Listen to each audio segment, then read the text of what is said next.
ಓಂ ಗಣಾನಾನ್ತ್ವಾ ಗಣಪತಿಗುಂ ಹವಾಮಹೇ ಕವಿಂ ಕವೀನಾಮುಪಮಶ್ರವಸ್ತಮಂ ಜ್ಯೇಷ್ಠರಾಜಂ ಬ್ರಹ್ಮಣಾನ್ ಬ್ರಹ್ಮಣಸ್ಪತ ಆನಶೃಣ್ವನ್ನೋತಿಭಿಃ ಸೇದಸಾದನಂ ಶ್ರೀವಿಘ್ನೇಶ್ವರಾಯ ನಮಃ. ಓಂ ಪ್ರಣೋ ದೇವಿ ಸರಸ್ವತಿ ವಾಜೇಭಿರ್ವಾಜಿನೀವತಿ ಧೀನಾಮವಿತ್ರ್ಯವತೋ ಸಂಸರಸ್ವತ್ಯೈ ನಮಃ. ಓಂ ನಮಃ ಸೂರ್ಯಾಯ ಚಂದ್ರಾಯ ಮಂಗಳಾಯ ಬುಧಾಯ ಚ ಗುರುಶುಕ್ರಶನಿಭ್ಯಶ್ಚ ರಾಹವೇ ಕೇತವೇ ನಮಃ. ಪ್ರೇಕ್ಷಕ ಮಿತ್ರರೇ, ನಿಮ್ಮೆಲ್ಲರ ಜೀವನ ಸುಖಮಯವಾಗಿ ಕ್ಷೇಮದಾಯಕವಾಗಿ ಆರೋಗ್ಯಪೂರ್ಣವಾಗಿರಲಿ ಎಂದು ಭಗವಂತನ ಚರಣ ಕಮಲಗಳಲ್ಲಿ ಪ್ರಾರ್ಥಿಸುತ್ತಾ ಈ ತಿಂಗಳ ಸಂಪೂರ್ಣವಾದಂತಹ ಒಂದು ಮಾಸದ ಫಲವನ್ನು ಈ ವಿಡಿಯೋದಲ್ಲಿ ನೋಡೋಣ.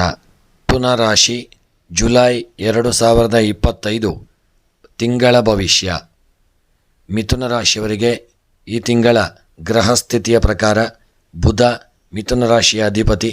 ಈ ತಿಂಗಳಲ್ಲಿ ನಿಮಗೆ ಪ್ರಮುಖವಾದ ಸ್ಥಾನದಲ್ಲಿ ಸಂಚರಿಸುವ ಕಾರಣ ಬುದ್ಧಿ ಮತ್ತು ಚುರುಕುತನ, ಮಾತಿನ ಪ್ರಭಾವ ಈ ತಿಂಗಳಲ್ಲಿ ಹೆಚ್ಚಾಗಲಿದೆ. ಗುರುವಿನ ಅನುಗ್ರಹದಿಂದ ಹೊಸ ಅವಕಾಶಗಳ ದ್ವಾರವನ್ನು ನೀವು ತೆರೆದುಕೊಳ್ಳಲಿದ್ದೀರಿ. ಶನಿಯ ಒಂದು ಅನುಗ್ರಹದಿಂದ ಕೆಲವು ಕಾನೂನು, ಬಾಕಿ, ನ್ಯಾಯ ವಿಚಾರಗಳಲ್ಲಿ ವಿಳಂಬ ತರುವ ಸಾಧ್ಯತೆ ಇದೆ. ಸ್ವಲ್ಪ ಶನಿಯನ್ನು ಪ್ರಾರ್ಥನೆ ಮಾಡಿಕೊಳ್ಳಿ. ಇನ್ನು ಉದ್ಯೋಗ, ವೃತ್ತಿ ವಿಚಾರಕ್ಕೆ ಸಂಬಂಧಪಟ್ಟಂತೆ ಕೆಲಸದಲ್ಲಿ ಹೊಸ ಜವಾಬ್ದಾರಿ, ಪುನರ್ ನಿಯೋಜನೆ ಅಥವಾ ಪ್ರಾಜೆಕ್ಟ್ ಅವಕಾಶಗಳು ಪ್ರಾಪ್ತಿಯಾಗಲಿದೆ. IT, ಜರ್ನಲಿಸಂ, ಮಾರುಕಟ್ಟೆ, ಕಾನೂನು ಕ್ಷೇತ್ರಗಳಲ್ಲಿ ಕೆಲಸ ಮಾಡುವವರಿಗೆ ಚಿಕ್ಕ ಆತಂಕದ ಒಂದು ಬಳಿಕ ಉತ್ತಮ ಫಲಿತಾಂಶ ದೊರೆಯಲಿದೆ. ಸಹೋದ್ಯೋಗಿಗಳ ಸಹಕಾರವನ್ನು ಸದ್ಬಳಕೆ ಮಾಡಿಕೊಳ್ಳಿ. ಸ್ಪಷ್ಟ ಮಾತು, ಸಮಯ ಪ್ರಬಂಧ, ಹಿರಿಯರಿಗೂ ಗೌರವ, ಇದರಿಂದ ನೀವು ಮುನ್ನಡೆಯಲಿದ್ದೀರಿ. ಇನ್ನು ವ್ಯಾಪಾರ ಮತ್ತು ಹಣಕಾಸಿನ ವ್ಯವಹಾರಕ್ಕೆ ಸಂಬಂಧಪಟ್ಟಂತೆ ವ್ಯಾಪಾರದ ಲಾಭದಾಯಕ ಕಾಲ, ವಿಶೇಷವಾಗಿ ಆನ್ಲೈನ್ ಅಥವಾ ತಂತ್ರಜ್ಞಾನ ಆಧಾರಿತ ಕ್ಷೇತ್ರಗಳಲ್ಲಿ ಲಾಭ ಉಂಟಾಗಲಿದೆ.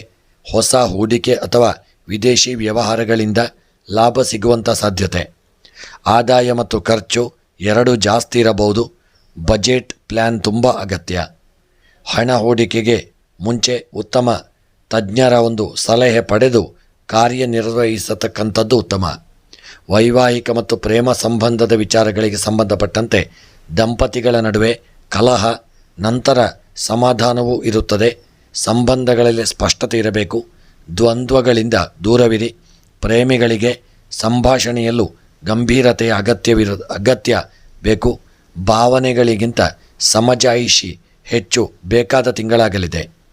ಇನ್ನು ಕುಟುಂಬದ ವಿಚಾರವನ್ನು ನೋಡುವುದಾದಲ್ಲಿ ಕುಟುಂಬದಲ್ಲಿ ಆಂತರಿಕ ಗೊಂದಲಗಳು ಇರಬಹುದು, ಆದರೆ ಮಧ್ಯಸ್ಥಿಕೆ ಮೂಲಕ ಪರಿಹಾರ ಸಾಧ್ಯವಾಗಲಿದೆ.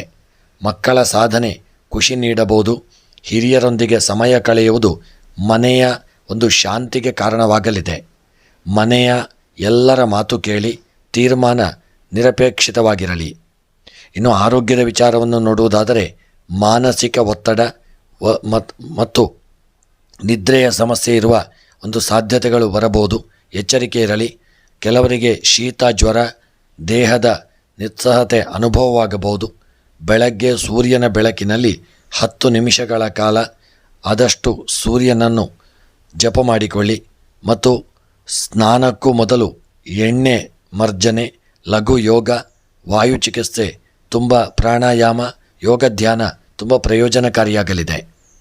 ಇನ್ನು ಈ ವಾರದಲ್ಲಿ ನಿಮ್ಮ ಪರಿಹಾರಕ್ಕಾಗಿ ನೀವು ಬುಧವಾರದ ದಿನ ಗಣೇಶನಿಗೆ ದರ್ಬೆಯನ್ನು ಅರ್ಪಿಸಿ ಮತ್ತು ಹಣ್ಣು ಹಂಪಲುಗಳನ್ನು ಅರ್ಪಿಸಿ ಓಂ ಬುಧಾಯ ನಮಃ ಎಂಬ ಜಪವನ್ನು ಸಹಿತ ಮಾಡಿಕೊಳ್ಳಿ. ಪ್ರತಿದಿನ ತುಳಸಿ ಗಿಡದ ಬಳಿ ಬೆಳಗ್ಗೆ ಜಪ ಮಾಡಿ. ಶುಕ್ರವಾರ ಪಂಚಾಮೃತ ಅಭಿಷೇಕ ಮಾಡಿ ಶ್ರೀ ಸೂಕ್ತ ಪಠನ ಮಾಡಿಕೊಳ್ಳಿ. ದೇವರ ಆಶೀರ್ವಾದವನ್ನು ಪಡೆದುಕೊಳ್ಳಿ. ಇನ್ನು ಈ ಒಂದು ತಿಂಗಳ ಶುಭ ದಿನಗಳು 1, 6, 10, 16, 23 ಮತ್ತು 29 ನಿಮಗೆ ಶುಭ ದಿನವಾಗಿರಲಿದೆ. ಈ ತಿಂಗಳ ಎಚ್ಚರಿಕೆಯ ದಿನಗಳು 4, 11, 19 ಮತ್ತು 25. ಈ ತಿಂಗಳಲ್ಲಿ ತುಂಬ ಎಚ್ಚರಿಕೆ ಬೇಕು. ಈ ನಿಮ್ಮ ಮಿಥುನ ರಾಶಿಗೆ ಬುದ್ಧಿವಂತಿಕೆಯ ಕಾಲ. ವಾಣಿಜ್ಯ, ಸಂಭಾಷಣೆ, ನಿರ್ಧಾರಗಳ ಬಗ್ಗೆ ಜಾಗರೂಕತೆಯಿಂದ ನಡೆದುಕೊಂಡರೆ ಈ ತಿಂಗಳು ಯಶಸ್ಸು ಖಚಿತವಾಗಲಿದೆ. ಮನಸ್ಸು ಸ್ಥಿರವಾಗಿಟ್ಟುಕೊಳ್ಳಿ. ಅನಾವಶ್ಯಕ ಒತ್ತಡವನ್ನು ದೂರ ಮಾಡಿ ಗಾಸಿಪ್ಗಳನ್ನು ತೊಡೆದು ಹಾಕಿ ದೇವರ ಧ್ಯಾನ, ಯೋಗ, ದರ್ಶನವನ್ನು ಪ್ರಾರ್ಥನೆಯನ್ನು ಮಾಡಿಕೊಂಡು ಮುಂದುವರಿಯಿರಿ. ಸ್ನೇಹಿತರೆ, ಇನ್ನೂ ಹೆಚ್ಚಿನ ಮಾಹಿತಿ ಬೇಕಾದಲ್ಲಿ ನಿಮ್ಮ ಜಾತಕದ ವಿಮರ್ಶೆ, ಪ್ರಶ್ನಾ ಚಿಂತನೆಯನ್ನು ಮಾಡಿಕೊಳ್ಳಿ. ಹಾಗೂ ಹೆಚ್ಚಿನ ವಿಡಿಯೋಗಳಿಗಾಗಿ ನಮ್ಮ ಚಾನಲನ್ನು ಸಬ್ಸ್ಕ್ರೈಬ್ ಮಾಡಿ, ವಿಡಿಯೋವನ್ನು ಶೇರ್ ಮಾಡಿ, ಲೈಕ್ ಮಾಡಿ.